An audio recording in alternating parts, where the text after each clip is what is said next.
Pesin, je suis diplômée en management commercial. J'ai intégré la CAF de la Marne en 2010 où j'étais en CDD, agent administratif.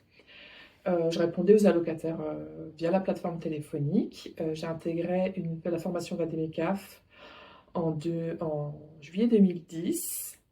J'ai ensuite été GCA, toujours à la CAF de la Marne, jusque 2020. Euh, Pendant cette expérience, j'ai pu faire la formation tuteur en entreprise.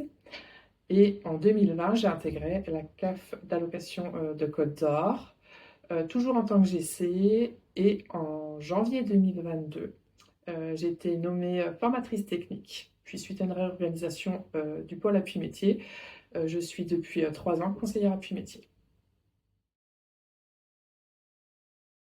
Alors, nos missions au PAM, ça va être le traitement de dossiers complexes, hein, tout ce qui est rapport de contrôle, levée de prescription pour des dossiers euh, frauduleux, des dossiers spécifiques comme les dossiers ukrainiens, des dossiers travailleurs indépendants, les dossiers du personnel. On fait aussi de l'appui métier, c'est-à-dire qu'on vient en appui au GC pour tout ce qui est suivi législatif, mais aussi aux services un peu transverses, hein, services d'intervention sociale, contrôleurs, etc.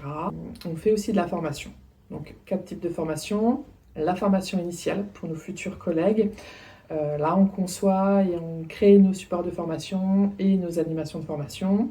On fait de l'évaluation de stagiaires, on les suit pendant le tutorat. On fait de la formation partenaire, où là, on intervient sur des publics extérieurs à la CAF, où on leur présente un peu la législation CAF.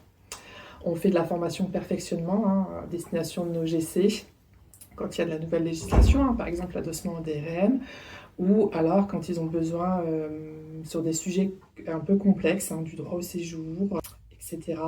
On fait également de la formation continue. Hein, on essaye de trouver des petites formations qui peuvent aider nos GC dans leur travail du quotidien.